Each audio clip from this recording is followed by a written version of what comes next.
الله من الشيطان الرجيم. بسم الله الرحمن الرحيم. وترى الشمس إذا طلعت تزاور عن كهفهم ذات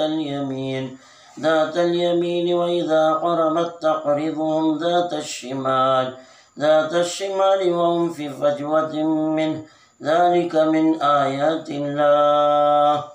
من يهد الله فهو المهتد ومن يضلل فلن تجد له وليا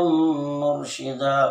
وتحسبهم أيقاظا وهم رقود ونقلبهم ذات اليمين وذات الشمال وكلبهم باسط ذراعيه بالوصيد لو اطلعت عليهم لوليت منهم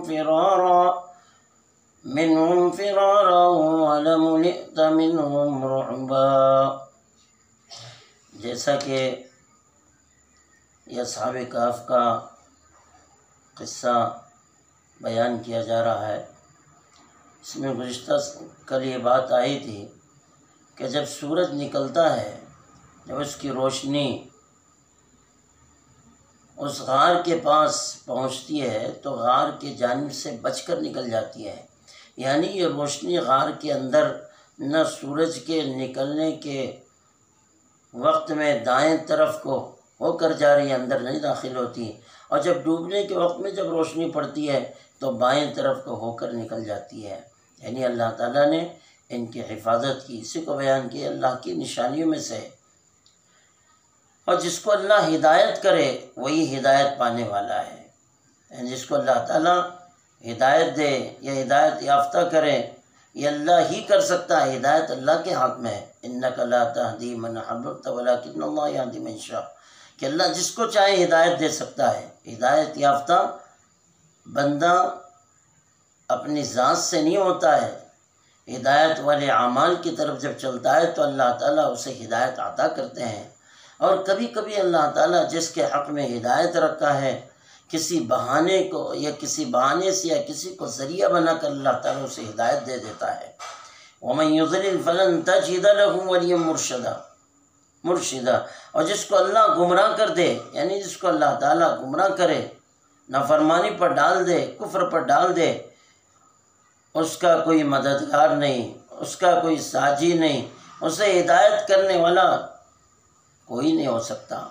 تو اس کو فرمایا جس کو اللہ گمراہ کر دے اس کے لیے کوئی ذمہ دار، مددگار، ہدایت کرنے والا تم کو نہیں ملے گا۔ وَتَحْسَبُهُمْ أَيْقَاظًا وَهُمْ رُقُودٌ، اور تم ان کو بیدار سمجھو کہ حالانکہ وہ سو رہے ہیں، یعنی ان کی آنکھیں کھلی بھی تھی، ایسے لگتا تھا جیسے کہ جاگ رہے ہیں۔ اللہ نے اپنا نظام بنایا تھا کہ اگر کوئی ایسا تو نہیں ہوا کہ ان کو آرام کریں، کوئی داخل ہو جائے،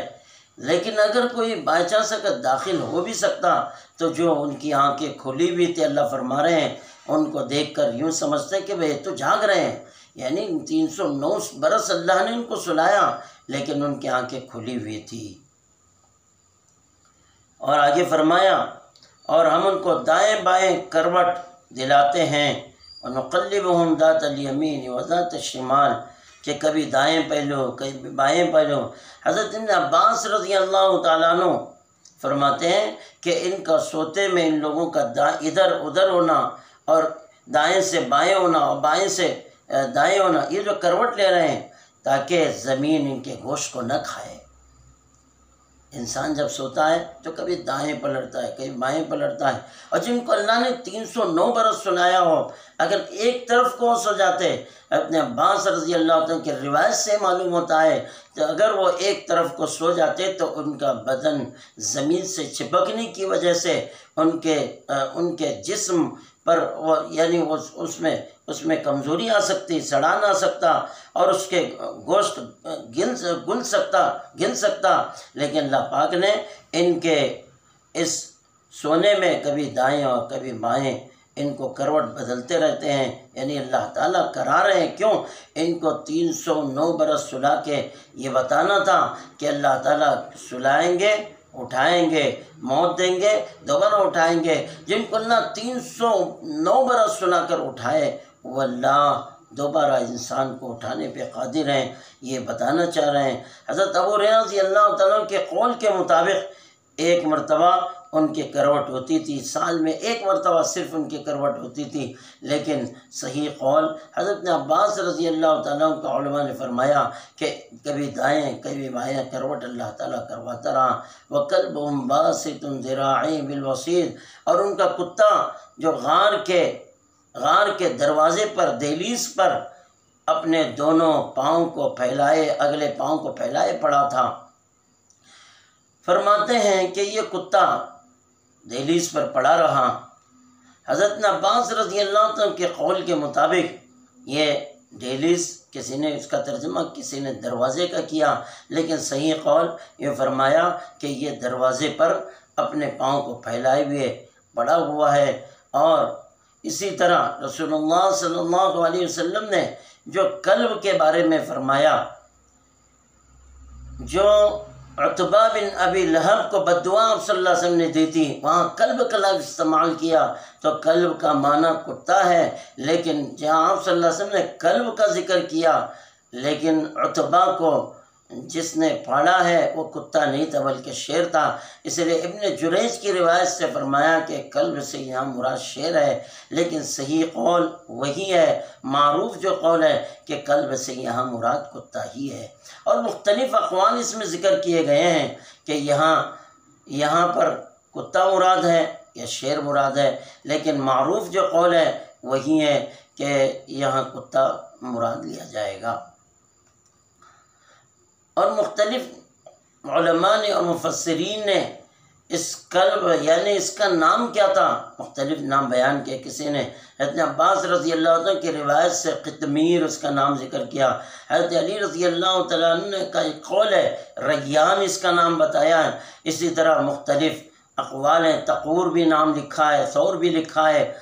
خیر جو بھی ہے، لیکن جو معروف قول جو سمجھ میں آتا ہے وہ قطمیر کا ہی ذکر ہوتا ہے۔ اور اس طرح خالد کا ایک قول آتا ہے جس میں فرمایا کہ جنت میں کون سے چوپائے رہیں گے، بلعم بن باولا کا جو چوپا یعنی گدھا وہ جنت میں رہے گا، اور یا اصحاب کہف کا کتا، یہ دو ہی پورے چوپاؤں میں صرف جنت میں رہیں گے۔ وَلَوِ اطَّلَعْتَ عَلَيْهِمْ لَوَلَّيْتَ مِنْهُمْ فِرَارًا وَلَمُلِئْتَ مِنْهُمْ رُعْبًا، اے مخاطب اگر تو ان کو جھانک کر دیکھے گا تو ان سے پیٹ پھیر کر بھاگ جائے گا، بھاگ کھڑا ہوگا، تیرے اندر ان کی دہشت اور رعب طاری ہوگا، یعنی دلوں پر دل خوف زدہ ہو جائیں گے، یعنی اللہ تعالیٰ نے ایسا رعب ڈال دیا تھا، ایسی وحشت وہاں، ایسا خوف ڈال دیا تھا کہ کوئی اندر جانے کی ہمت نہیں کر سکتا تھا، کہ اللہ تعالیٰ نے ان کے وہاں رہنے سے ایک جانے والے کو ایک خوف محسوس ہوتا اس غار کی طرف دیکھ کر، اللہ نے ہی ایسا اس کو بنایا تھا۔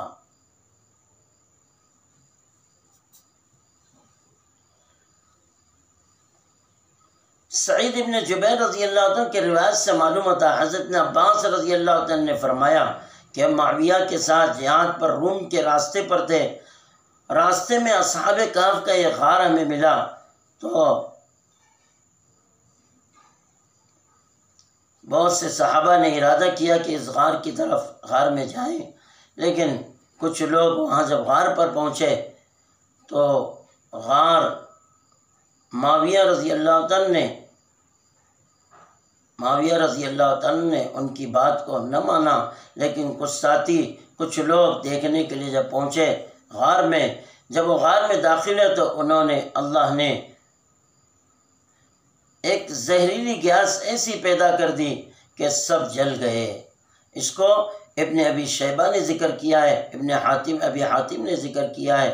وَكَذَلِكَ بَعَثْنَاهُمْ، اور اسی طرح ہم نے ان کو اٹھایا، یعنی جس طرح اللہ نے اپنی قدرت کا اظہار کیا کہ اس غار میں اللہ تعالیٰ نے ان کو مدتوں سلایا اور پھر دوبارہ اللہ نے اٹھایا، اور ان کو آپس میں اللہ تعالیٰ نے لیتساءلوا بینہم، کہ وہ آپس میں ایک دوسرے سوال جواب کرنے لگے کہ ہاں بھائی ہم نے کتنا سویا، کتنی دیر سوئے، کتنے دیر آرام کیے. ارے ایک دوسرے سے سوال کر رہے تھے، کیونکہ ان کا آپس میں سونے کو اللہ تعالیٰ نے ایک دوسرے سے چھپا دیا تھا کتنی مدت سوئے. یہ اللہ تعالیٰ کی قدرت ہے. اللہ اپنے قدرت کا اظہار کرتے ہیں تاکہ دنیا کو یقین ہو جائے کہ اللہ تعالیٰ بڑی قدرت والے ہیں. ایسے واقعات ذکر کر کے اور ایسی چیزیں ظاہر کر کے اس واقعے کو اللہ تعالیٰ نے اس لیے باقی رکھا تاکہ قیامت تک اس واقعے سے عبرت حاصل کریں. اللہ تعالیٰ ہم سب کو صحیح دین پر چلنے کی اور ہدایت کی راہ پر رہنے کی توفیق عطا فرمائے. یہی وہ نوجوان ہیں جن کو اللہ تعالیٰ نے ہدایت دی